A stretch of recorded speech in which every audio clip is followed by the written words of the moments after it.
Bonjour et bienvenue à ma chaîne YouTube Argent Internet, Internet Argent. Encore une nouvelle vidéo. Ceci dans le cadre de la Coupe du Monde Qatar 2022. Après deux journées complètes, pour la première fois dans l'histoire de la Coupe du Monde, tous les pays africains sont encore en compétition. Ça, c'est incroyable. Bon, pour rappeler déjà un peu dans quelle poule toutes ces équipes se trouvaient, on a la première poule, le groupe A, où le Sénégal est avec le Qatar, Pays-Bas, Équateur. Après, il y a la Tunisie qui vient dans le groupe D, la France, Danemark et l'Australie. Ensuite, il y a le Maroc qui vient dans le groupe F, avec la Belgique, Canada et Croatie. Ensuite, le Cameroun, Brésil, Suisse et la Serbie. Bon, le dernier, c'est le Ghana. Le dernier, c'est le Ghana qui vient dans le groupe H. Bon, quand on totalise, généralement, je vous dis, c'est la première fois dans l'histoire que tout ça se passe. Généralement, après deux journées comme ça, là, tous les clubs, là, parfois, sont déjà condamnés et puis il manque seulement de jouer le dernier match et rentrer. Mais cette fois-ci, là, les choses sont en train de changer. C'est la preuve que le football est en train de changer. Et je crois que il faut donner raison à Samuel Eto'o ici. Parce que le gars a dit que non pas pour gagner la Coupe du Monde. Et jusqu'ici, les faits lui donnent raison. Peut-être le Cameroun peut ne pas vraiment arriver là où il a prédit. Mais après deux journées de compétition en Coupe du Monde, tous les pays africains ont encore toutes leurs chances. Ça, c'est du jamais vu. Et c'est là on comprend, jusqu'à présent, même l'Allemagne encore. L'Allemagne, je crois, a un point. L'Allemagne a un point. Il faut voir comment le Brésil, pardon, l'Argentine a souffert pour marquer un petit but contre, je crois que c'était contre le Mexique, parce que jusqu'à présent il était à une défaite, donc le Brésil a 3 points. Deux journées et on est encore, tous les Africains sont encore dans la compétition. Ça c'est du jamais vu. Et c'est là où je fais cette vidéo aussi pour dire que parfois les gens ont les visions. Vous comprenez? Les gens ont les visions. Samuel Eto'o a démontré depuis qu'il est à la tête de la fédération que les Africains ne partent plus pour participer, parce que c'est de ça qu'il s'agit. Pendant les années, on a, quand on se qualifiait pour la Coupe du Monde, on partait, vous savez, pour participer. Il faut participer au tournoi et rentrer avec une meilleure prestation. C'est-à-dire que si on peut avoir nul ou bien si on peut peut-être gagner un match. Donc les Africains ne partent plus pour participer. Je crois que c'est ce que Samuel Eto'o a démontré ici, bien que c'est tout le monde qui le prend pour un dictateur, qui le prend pour ceci. Il a, vous rappelez de cette histoire d'hier où le gardien André Onana a été le gardien André Onana a été suspendu de l'équipe. Je crois qu'on a enlevé sur l'effectif parce que à cause de soi-disant discipline. Bon, je crois que les choses lui donnent raison. Et il faut voir maintenant la compétition de la Coupe du Monde aujourd'hui comme plus une participation, mais comme pour aller gagner la compétition. Parce que, quoi qu'on dise, pendant les années, on a toujours eu cette mentalité de on va pour faire une bonne prestation. Mais je crois que vraiment il est temps de laisser ça derrière nous et penser aussi que on peut gagner cette compétition. Pourquoi pas? Le monde est en train de changer. Et ce que vous devez comprendre, c'est que la majorité de ces joueurs jouent aussi dans ces grands championnats. Donc je crois que le niveau, vous avez vu le Sénégal. J'imagine que aussi le Sénégal avec toujours Sadio Mané. Et puis même sans Sadio Mané, les gars, le deuxième match, je crois, c'était contre le Sénégal, a joué contre le Qatar. Ils ont dominé le jeu du début à la fin, 3-1. Donc, Eto'o a eu la vision et je crois que même si à la dernière journée, parce qu'il y a cette dernière journée, jusqu'à présent, on ne peut pas confirmer que quelqu'un est véritablement qualifié, mais Sénégal-Équateur, je pense que le Sénégal est bien parti pour cette rencontre parce que je les ai vus jouer. J'ai vu les deux précédents matchs, c'était très intéressant. Ensuite, la Tunisie va rencontrer la France. La Tunisie va rencontrer la France. Bon, rien n'est perdu, hein. Vous savez, ces équipes, la France jusqu'à présent à 6 points, a dominé 2 rencontres de façon de bout en bout. Mais bon, rien n'est perdu. Ensuite, le Maroc jusqu'à présent n'a pas perdu de match. Le Maroc, lui, il est encore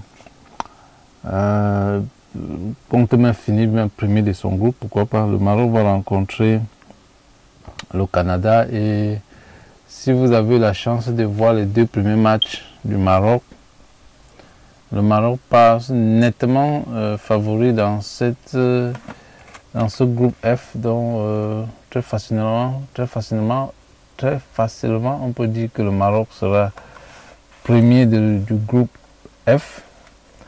Ensuite, le Cameroun, bon, maintenant il faut prendre les calculatrices pour savoir qui ne va pas. Mais dans tous les cas, la seule chance du Cameroun, c'est de gagner. Il faut d'abord gagner le Brésil. Et je crois que à partir de là, maintenant, on peut prendre les calculatrices, mais une victoire est nécessaire pour le Cameroun pour espérer, parce que dans ce groupe-ci, là, je ne crois pas que quelqu'un a véritablement, il n'y a que le Brésil qui a véritablement son destin en main, mais les autres, là, ça va dépendre du dernier match. Donc la Serbie est encore dans le coup. La Suisse a perdu aujourd'hui contre le Brésil et est encore dans le coup. Voilà. Donc ça fait que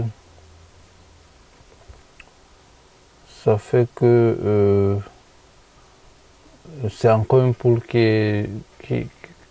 est encore jouable. Le Brésil est déjà qualifié, mais la deuxième place reste encore jouable. Donc il suffit probablement une victoire, je ne sais pas, du Cameroun. Il n'est pas interdit de rêver, hein. Comme Samuel Eto'o l'a dit, le Cameroun va pour gagner la Coupe du Monde. Et jusqu'à présent, ils sont encore dans la compétition. Tous les 5 clubs africains sont encore dans la compétition. Et c'est ça qui qui donne sans doute raison à Samuel Eto'o que les Africains ne partent plus pour juste faire la figure. Et puis il y a aussi le Ghana. Le Ghana a 3 points, une défaite, une victoire. Et son dernier match c'est contre l'Uruguay. Ghana, Uruguay, bon. L'Uruguay a perdu son deuxième match contre le Portugal, a fait nul contre la Corée du Sud. La Corée du Sud, dont seul le Portugal est qualifié là-bas. Le Ghana est bien parti pour traverser ce tour parce que il lui faut, je crois, un nul ou une victoire. Bon, dans ces conditions, il faut regarder ce que la Corée a 1 point. L'Uruguay a 0 point, le Ghana a 3 points. Bon, je crois qu'un nul, parce qu'il a perdu, le Ghana a perdu 2. Le Ghana a déjà marqué 5 buts. 5 buts, ça c'est beaucoup. 5 buts, c'est beaucoup. Donc, je crois qu'un nul suffit au Ghana pour se hisser au deuxième tour. Pour finir sur cette brève vidéo, jusqu'à présent, Samuel Eto'o est encore dans son pari de que le Cameroun doit gagner cette Coupe du Monde jusqu'à preuve du contraire. Rien n'est encore perdu et que tous les pays africains devaient se hisser au moins au quart de finale. Et on lui donne toujours raison après 2 journées. Chose qui n'est jamais arrivée dans l'histoire de la Coupe du Monde, que après 2 journées de compétition, les Africains sont encore là. Et c'est ça qui rend encore ça. Et je crois que c'est à partir de ce tournoi 2022, Qatar 2022, les Africains devaient penser à une nouvelle aventure. Quand il parle d'aventure ici, c'est-à-dire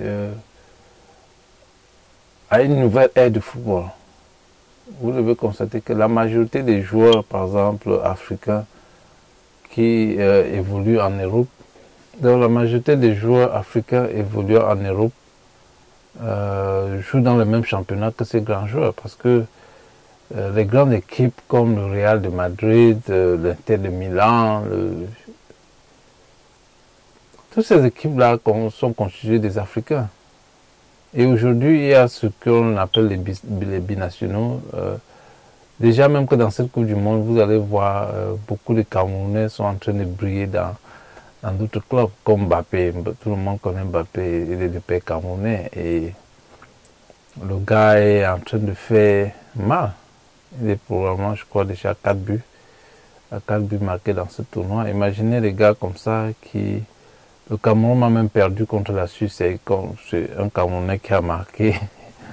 C'est un Camerounais qui a marqué pour la Suisse. Mais bon, la compétition pour les Africains jusqu'à présent se passe bien. Et si tout s'arrêtait même maintenant, là, ça serait déjà un grand espoir. Parce que, comme je dis, un autre record est battu après 2 journées.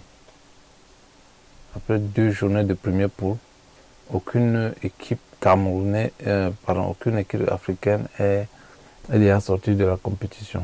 Du jamais vu dans l'histoire du football, prouve encore que nous devons suivre ce que la prophétie de Samuel Eto'o, qui jusqu'ici les gens l'ont pris comme un fou, mais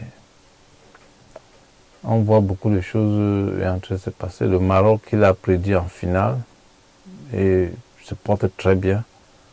Le Cameroun, qu'il a prédit en finale, on ne peut pas dire très bien, mais se porte bien. Il est encore dans la compétition. Donc, les gars, je crois qu'il est temps pour les Africains de considérer qu'ils jouent aussi sur la Coupe mondiale. Donc, ici, il n'est plus question de venir considérer qu'on vient participer. Et je crois que c'est cette idée de participation, c'est-à-dire qu'on vient faire une participation honorable, que pendant longtemps a tué le football africain. Imaginez, vous êtes qualifié pour un tournoi, mais votre objectif c'est de venir faire un nul ou bien rentrer avec un point. Mais je crois qu'il est temps d'abandonner toutes ces idées obsolètes et penser aussi que un club africain peut gagner ce tournoi. On a vu l'Argentine peiner. L'Argentine n'est même pas sûre de partir au 2e tour. L'Allemagne n'est même pas sûre de partir au 2e tour. C'est une nouvelle ère du football et je crois que il faut y croire. Il faut y croire. Et je crois que c'est ce que Samuel Eto'o, jusqu'à présent, est en train de vouloir mettre dans l'esprit des Africains. Ce gars a joué à l'échelle le plus haut du football mondial. Pourquoi, quand il rentre en Afrique, les équipes africaines ne peuvent pas jouer au même niveau que ces clubs européens, ou bien sud-américains, ou bien américains? Et c'est ça qu'il est en train de démontrer ici, que les gars, vous pouvez gagner. On va pour gagner la Coupe du Monde. On va pour gagner la Coupe du Monde. J'ai suivi un discours de Bell à RFI. Oh, vraiment, ce vieux, je ne sais pas. Je comprends même pourquoi en 90, il n'a pas joué. Il n'a jamais pu gagner à la FECAFOOT. C'est-à-dire que les gens qui viennent toujours avec l'esprit du passé, c'est-à-dire démontrer que parce qu'on ne peut pas, on ne pourra jamais. Donc, ça c'était juste une analyse pour dire que les gars, il faut supporter Samuel Eto'o dans la quête de révolutionner le football africain. Il a dit la finale serait Maroc-Cameroun et après 2 journées, on aurait pensé que tout était fini, mais après 2 journées, tous ces clubs sont encore en compétition. Les 5 clubs africains sont encore en compétition.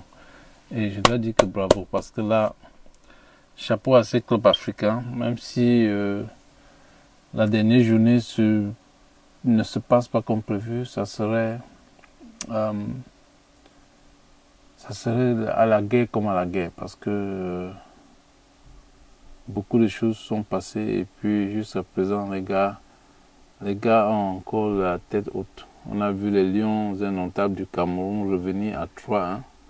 Ça, c'est toujours des signes qui montrent que le football a changé. Ce n'est plus ce qui se passait avant. L'Angleterre, lui-même, l'Angleterre a combien de points? L'Angleterre, je crois, 4 points, qui n'est pas toujours assuré pour la qualification. Je crois que jusqu'à présent, 2 clubs sont qualifiés déjà, le Brésil et le Portugal. Bon. Attendons voir ce qui va se passer en dernière journée. Et du courage aux Africains et bonne chance. Bonne chance. Souscrivez et abonnez-vous à ma chaîne pour d'éventuelles informations sur tout ce qu'on peut, sur les informations à travers le monde. Pour le moment, la Coupe du Monde est en train de battre son plein et la chaîne est pratiquement concentrée aussi sur la Coupe du Monde. Et après ça, on verra. Merci de m'écouter et à la prochaine.